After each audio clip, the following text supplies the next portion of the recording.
Good day every one. നമ്മൾ customer create ചെയ്യാനും കസ്റ്റമേഴ്സിൻ്റെ ഓപ്ഷൻസും customer list ചെയ്യുന്നതാണ് നമ്മൾ ഇതിൻ്റെ നോക്കുന്നത്. ആദ്യം നമ്മൾ ഹോമിൽ പോവുകയാണെങ്കിൽ കസ്റ്റമേഴ്സിനെ മെനുവിൽ ക്ലിക്ക് ചെയ്താൽ നമുക്ക് കസ്റ്റമേഴ്സ് എല്ലാം ഇതുപോലെ ഷോ ചെയ്ത് കിട്ടും. പുതിയൊരു കസ്റ്റമർ ക്രിയേറ്റ് ചെയ്യാനാണെങ്കിൽ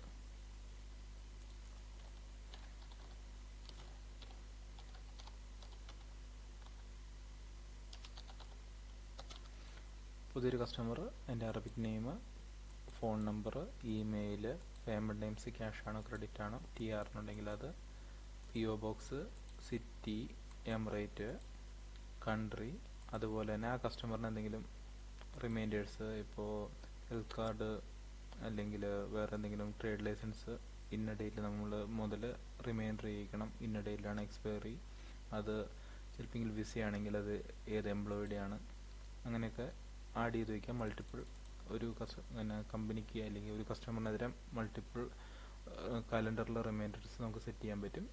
എന്നിട്ട് സേവ് ചെയ്യുന്നു. സേവ് ചെയ്ത് ന്യൂ കസ്റ്റമർ വരുന്നു. ആ കസ്റ്റമറെ നമുക്ക് എഡിറ്റ് ചെയ്യാനുള്ള ഓപ്ഷൻ ഉണ്ട്.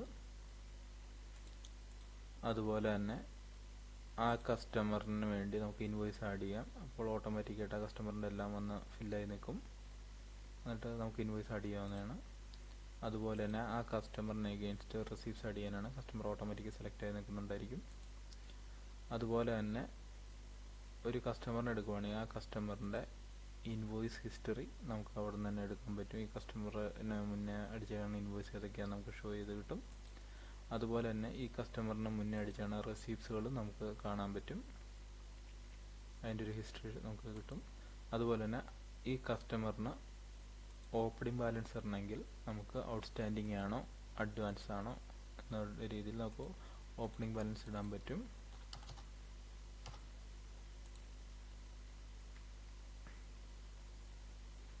ഉണ്ടല്ലേ, ഔട്ട്സ്റ്റാൻഡിങ് 1000 തരാമെന്ന് പറഞ്ഞ് വന്നിട്ടുണ്ട്. അതുപോലെ തന്നെ ഈ കസ്റ്റമറിൻ്റെ സ്റ്റേറ്റ്മെൻറ്റ് നമുക്ക് ഇവിടെ നിന്ന് തന്നെ എടുക്കാവുന്നതാണ്. ലോഡ് ചെയ്ത് കൊടുത്താൽ മാത്രം മതി. ഓപ്പണിംഗ് ബാലൻസ് 1000 ഇട്ടാകുന്നുണ്ട്, ടോട്ടൽ 1000 വന്നിട്ടുണ്ട്. ഈ കസ്റ്റമറിൻ്റെ ആണെങ്കിൽ നമുക്ക് എങ്ങനെ ലോഡ് ചെയ്ത് കൊടുത്താൽ ആ കസ്റ്റമറിൻ്റെ ഇൻവോയ്സുകളും റെസീപ്റ്റ്സുകളും ഔട്ട്സ്റ്റാൻഡിങ്ങും നമുക്ക് സ്റ്റേറ്റ്മെൻ്റ് ആയിട്ട് കിട്ടുന്നതാണ്. അതുപോലെ തന്നെ കസ്റ്റമർ ഡിലീറ്റ് ചെയ്യാനുള്ള ഓപ്ഷൻ. അത്രയാണ് കസ്റ്റമേഴ്സിലുള്ളത്. ഇത് ഗ്രിഡ് വ്യൂ ആണ്. കസ്റ്റമറിൻ്റെ ലിസ്റ്റ് വ്യൂ ആണ് അപ്പുറത്ത് കിടക്കുന്നത്. ഇതേ കസ്റ്റമേഴ്സ് ലിസ്റ്റായിട്ട് കഴിയുന്നതാണ്. ഇതേ ഓപ്ഷൻസ് തന്നെയാണ് ഇവിടെ അവൈലബിൾ ആയിട്ടുള്ളത്. അതുപോലെ തന്നെ കസ്റ്റമറെ അപ്ലോഡ് ചെയ്യാനുള്ളൊരു ഓപ്ഷൻ ഇതിൻ്റെ അകത്തുണ്ട്.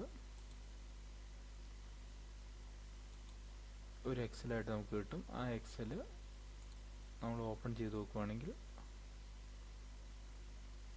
അതിൻ്റെ അകത്ത് കസ്റ്റമേഴ്സ് കാണും. നമുക്ക് പുതിയ കസ്റ്റമേഴ്സ്, കൺട്രി, അങ്ങനത്തെ കാര്യങ്ങൾ ചെയ്തിട്ട് നമുക്ക് ആ ഫയൽ ഇവിടെ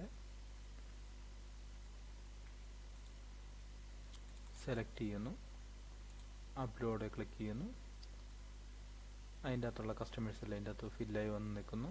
ആവശ്യമില്ലാത്ത കസ്റ്റമർ ആണെങ്കിൽ അല്ലെങ്കിൽ എന്തെങ്കിലും മിസ്റ്റേക്ക് ഉണ്ടെങ്കിൽ നമുക്ക് ഡിലീറ്റ് ചെയ്യാം, അല്ലെങ്കിൽ നമുക്ക് സേവ് ചെയ്യാം. സേവ് ചെയ്യുമ്പോൾ ആ എക്സലിലുള്ള അത്തരം കസ്റ്റമേഴ്സ് നമ്മുടെ സോഫ്റ്റ്വെയറിലേക്ക് അപ്ഡേറ്റ് ആവുന്നു. പിന്നെ നമ്മൾ കസ്റ്റമറെ സെർച്ച് ചെയ്യാനും ലോഡ് ചെയ്യാനും അതേപോലെ തന്നെ കസ്റ്റമറെ ബ്ലോക്ക് ചെയ്യാനുള്ള ഓപ്ഷൻസ് വരെയുണ്ട് ഇതിൻ്റെ അകത്ത്. അതുപോലെ തന്നെ ഇതിൻ്റെ അകത്ത് കൊട്ടേഷനിലേക്ക് ഡയറക്റ്റ് കസ്റ്റമറെ ചാടാനുള്ള ഓപ്ഷൻ, അതുപോലെ തന്നെ കസ്റ്റമറെ ബ്ലോക്ക് ചെയ്യാനുള്ള ഓപ്ഷൻ, അതേപോലെ customer statement, customer outstanding invoice എല്ലാം അവൈലബിൾ ആണ്.